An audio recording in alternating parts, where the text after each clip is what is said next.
De hoje. Por que é importante identificar e diferenciar esses movimentos da maneira correta? Porque eles vão influenciar e ter um impacto direto no nosso planejamento estratégico, naquilo que a empresa está projetando para o futuro, seja num curto, médio ou longo prazo.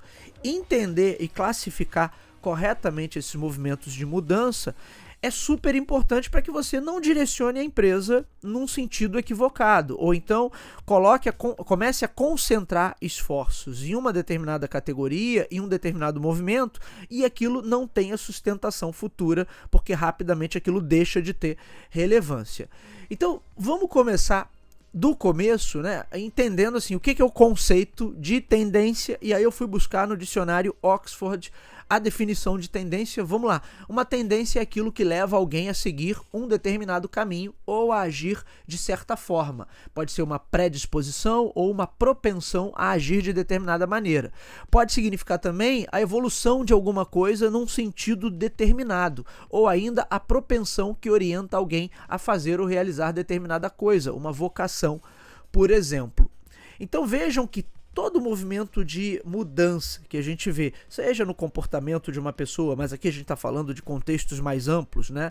De um cenário local, de um cenário regional, nacional ou global, não é? Mas eu estou falando de uma tendência, algo que, alguns elementos que meio que dão um empurrãozinho para que as coisas caminhem numa determinada direção. E aí quem está atento a esses pequenos movimentos, de repente consegue antecipar e prever, de certa maneira, o que está por vir daqui a algum tempo. Coisas que ainda não se consolidaram, mas que podem vir a se consolidar daqui a um determinado período de tempo. É importante também a gente olhar para isso, porque muitas vezes as empresas, quando elas são impactadas pela mudança, ou quando elas começam a reagir à mudança, é justamente quando aquilo já se tornou muito óbvio. Então você ficar de olho nessas movimentações de mercado também é importante para você manter a competitividade, porque vejo que quando a coisa já se torna óbvia, está saindo em todos os jornais, está todo mundo falando, quer dizer, todas as empresas começam a reagir.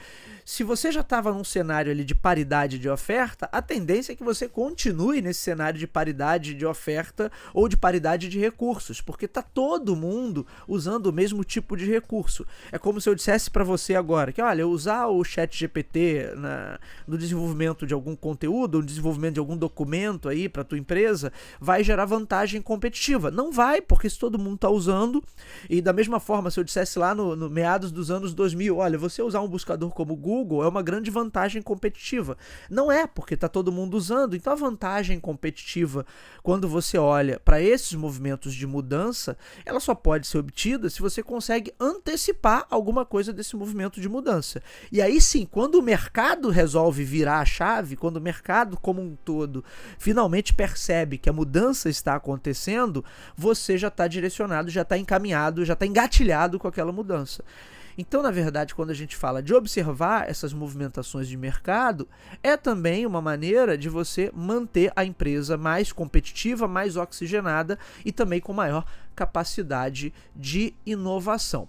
E é importante a gente pensar também que os contextos de mercado são sempre cenários mutantes. O mercado nunca é estático. A menos que a gente esteja falando de um cenário passado, né, para avaliar alguma coisa que já aconteceu. Lá nos anos 80 o cenário era esse.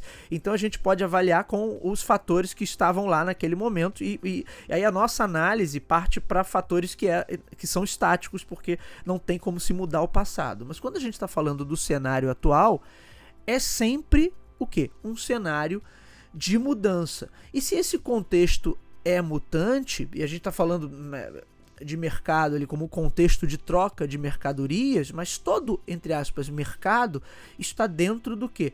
Dentro de uma sociedade, dentro de um contexto maior que é impactado por outros fatores que não apenas os fatores tradicionais que a gente considera quando está analisando um mercado.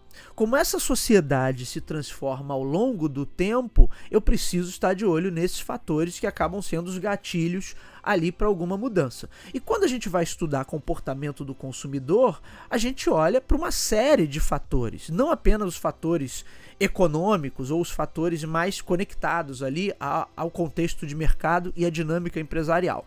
Bom, alguns são óbvios que o pessoal do marketing sempre está de olho. Por exemplo, fatores demográficos, que são as características demográficas e recortes estatísticos